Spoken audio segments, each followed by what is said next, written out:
ยิ้มดิลูกยิ้มได้ยิ้มดิลูกลุกขึ้นหนึ่ง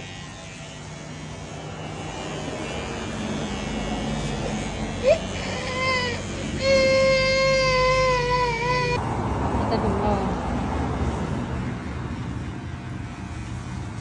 เธอลูกนี่รอนี่รอนี่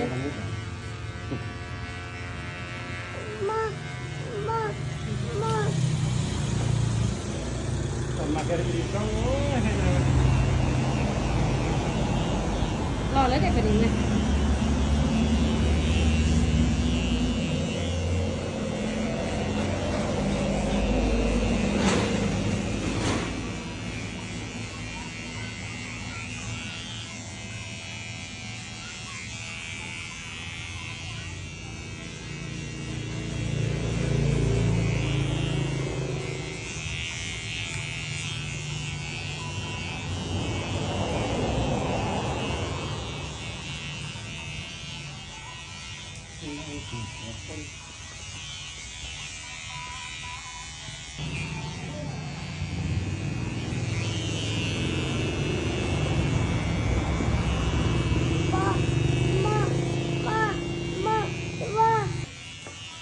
ยิ้มดิลูกยิ้มได้ยิ้มดิลูกรอแล้วเว้ย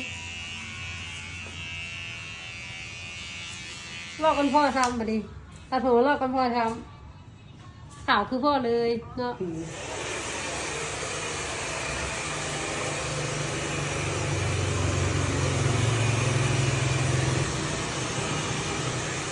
เอารอแล้ววันนี้นะพิมพ์จุ๊แม่นี่ปุ๊บ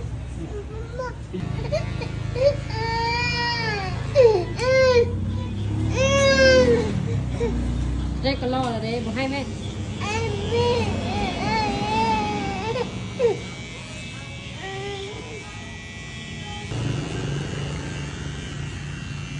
แป้งรอแทะขึ้นอยู่เลยตัวนี้ลุกขึ้นหนึ่ง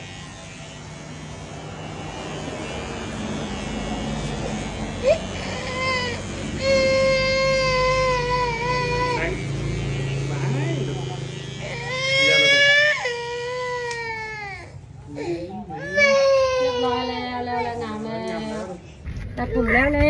กลับบ้านเลยไปเด้อกลับบ้านเลยเด้อกลับเงินเลยเด้อตัดผมแล้วเด้อฝนตกซ้ำเนาะฝนตกลาดชามซ้ำ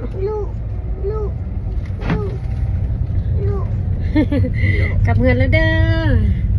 ฝนตกแล้วลูเนาะพร้อมแต่ละเนาะ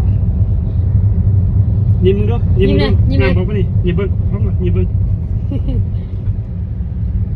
ยิ้มงานแล้วพ่อวะแม่เอาเดี๋ยวฉันเอาเดี๋ยวน้อง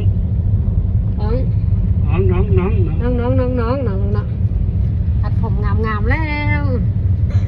เลยน้องบัตัดแม่ผู้หญิงเลยน้องบัตัดเลย